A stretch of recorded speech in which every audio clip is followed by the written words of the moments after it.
Здравствуйте, друзья! С вами Айман Ескараева. Я на YouTube-канале освещаю законодательные интересные вопросы по Объединенным Арабским Эмиратам.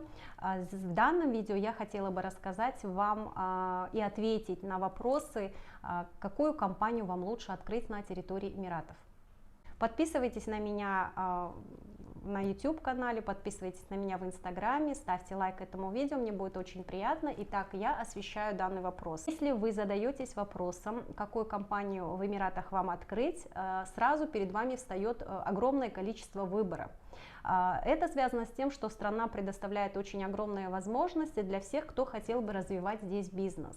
Вы можете открыть компанию в любой из фри-зон, вы можете открыть компанию на материковой части Дубая, мы называем это компанией Mainland. Итак, первое, с чем вы сталкиваетесь, с непониманием процедур по открытию того или иного бизнеса и чем отличаются фри-зоны от Mainland. В данном видео я расскажу вам, чем отличаются две данные категории юридических лиц, а также расскажу, из чего исходить вам, когда вы решаете вопрос открытия компании. Первое, что вы должны себе задать, для чего вы открываете бизнес, какая у вас будет вид деятельности. Если у вас вид деятельности в целом не предусматривает наличие необязательного офиса, если ваш бизнес как-то связан с работой непосредственно с другим аналогичным бизнесом, и вы хотели бы иметь возможность гибко работать, возможно, удаленно работать, или же вы работаете за пределами Эмирата, то вам непосредственно можно обратиться в любую из фри-зон.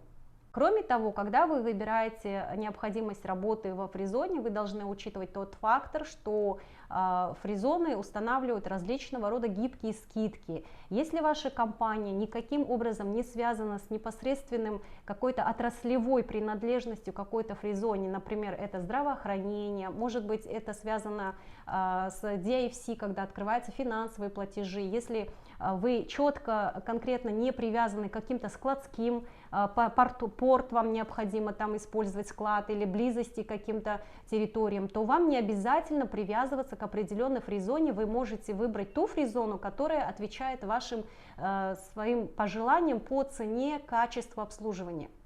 Кроме того, основным отличием фри-зон является то, что они часто подчеркивают об этом, что не обязательно иметь местного партнера. Как правило, большинство людей привыкли полагать, что для открытия компании на территории материковой части вам обязательно необходимо иметь местного партнера или местного поручителя. Давайте подробнее остановимся на компаниях, которые открываются на дубайской материковой части, или мы называем это Mainland. Чтобы понимать, что такое Mainland компания, это по сути это компания в Дубае. То есть, коротко говоря, это компания в Дубае, все, что не относится к фри-зоне, относится к компании Дубай. Я останавливаюсь подробнее на Эмирате Дубай, потому что я специализированный, лицензированный юрист в Эмирате Дубай, и это моя специализация, поэтому я сейчас буду на примере Дубая рассказывать, но у нас также есть фри-зоны, которые находятся в Эмиратах Рас-Аль-Хейма, Эмиратах Ум-Аль-Куэйн, Эмирате Абу-Даби, то есть и даже в Шардже, то есть все разные компании открываются в различных Эмиратах, но это никоим образом не ограничивает ваши возможности как резидента. То есть если вы открылись на территории определенной фри-зоны, вы получили такие же права, как любой резидент, если вы являетесь инвестором именно в бизнес. Итак, компания Mainland. Это основное заблуждение до настоящего времени было, что все компании Mainland требуют обязательно наличия местного партнера. На самом деле, когда изначально создавалась, история показывает, что действительно были 51% должен был принадлежать местному партнеру. На данный момент эти ограничения снимаются, вносятся изменения в законы, и поэтому большинство компаний открываются без необходимости искать местного спонсора, без необходимости с кем-то делиться своими процентами, от кого-то зависеть в плане подписи, поэтому этот фактор нужно учитывать, когда вы выбираете, где вам открывать компанию.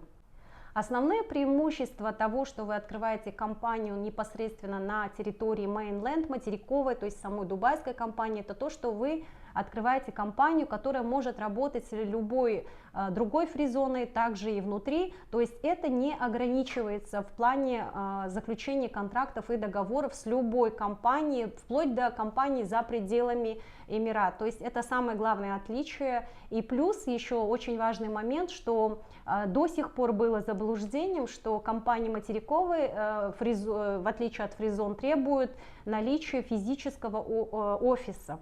На данный момент в связи с последними изменениями также на территории Mainland можно открыть компании, которые имеют своего рода виртуальный офис. Фризоны очень часто дают возможность работать через FlexiDesk. FlexiDesk — это ваш условно офис, за который вы оплачиваете определенную сумму и можете работать на территории с любого, в принципе, и государства, и за пределами, и из дома работать, то есть удаленно, но по сути у вас якобы есть офис. Такую же возможность сейчас дает вам материковая компания Mainland, когда вы открываетесь. Для того, чтобы понять, какую компанию вам открыть, вам нужно исходить из того, что какой же также ваша цель. Если у вас реальный бизнес-ведение, если вы не хотели бы нести какие-либо риски, если вы хотите, чтобы банковские работники более серьезно к вам относились, и у вас действительно рабочий бизнес, вам необходимо рассмотреть возможность открытия на компанию в Mainland. Кроме того, необходимо учитывать, что сейчас в связи с большим потоком клиентов, а также с такой некой внутренней конкуренцией между фризонами, каждая из них пытается дать хорошие условия. Как вы будете выбирать, это огромное множество, это на самом деле возможность взвесить преимущества, связанные с тем, что на сколько лет вам дают, на какие сроки вам дают резидент-визу, также дают скидки, рассрочки, какие-то, скажем, даже скидки, связанные с тем, что визу резидента за вас оплачивают по стоимости, возможно, дают в будущем условия по рассрочке в том числе, и в целом и при оплате, допустим, за 3 года лицензий. Очень много вариаций, по которым вы можете просто запутаться, для этого вам в обязательном порядке необходимо проконсультироваться. Как видно из этой информации, в целом нужно понимать особенности законодательства и нужно соизмерять свои желания и возможности с тем, что дает данное государство по законодательству для вас, для развития вашего бизнеса. Друзья, основная информация я озвучила по открытию, также отличия между материковой зоной, фри-зоной.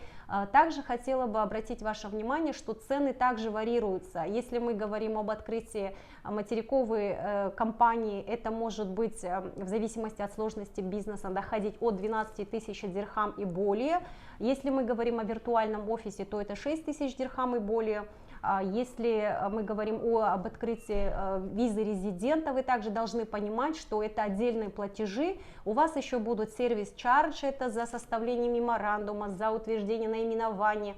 Если вам интересна эта информация, вы можете мне отдельно написать, я вас проконсультирую персонально, но в то же время должны понимать, что эта информация будет применима к вам в том случае, если вы уже имеете какой-то определенный пакет своих требований, то есть это сколько у вас будет участников, сколько у вас будет рабочих виз, нужен ли вам офис. Ответьте себе на эти важные вопросы, нужно ли вам привязываться к определенной фри-зоне. И все эти нюансы по поводу, в том числе подготовки документов, влияют на то, как хорошо и быстро, эффективно вы откроете себе компанию. Друзья, если говорить об открытии компании, то можете сразу себе разделить на 3 этапа. Это первое — открытие компании, второе — это получение визы резидента, это отдельная процедурная работа, это и расходы, это и сроки. Как правило, компания открывается от 1 дня и до нескольких недель в зависимости от фри-зоны, в зависимости от вида деятельности, то есть это по каждому из клиентов персонально. Также следующим этапом будет это получение визы резидента. Это также занимает определенный период времени, пока вы пройдете медицинское освидетельствование, пока вы оформите себе карточку ID и сделаете вклейку в паспорт. Эта сумма также варьируется, друзья, и очень важный момент, я бы хотела обязательно подчеркнуть, что информация, которую я сейчас даю, она актуальна на момент, когда я сейчас озвучиваю эти цифры. Очень часто цифры меняются, поэтому, пожалуйста, перепроверяйте. На данный момент это будет 6000 дирхам, виртуальный офис, например, в материковой части Dubai Economic Department. Но если мы говорим, допустим, о фризонах, то это уже 2000 и другие суммы. То есть вам нужно проверять непосредственно в момент оформления себе компании эти цифры. По резидент-визе стоимость будет примерно от 3,5-4 тысячи дирхам на одного человека, где вы, туда входят все платежи, связанные с тем, что вы в конечном итоге получаете вклейку в паспорт и получаете ID. И третьим этапом, друзья, это открытие банковского счета. По открытию банковского счета я записала отдельное видео, я оставлю ссылку на это видео, пожалуйста, более подробно ознакомьтесь, ставьте лайк этому видео. С вами была Айман Искараева, лицензированный юрист в городе Дубай. Спасибо большое за внимание.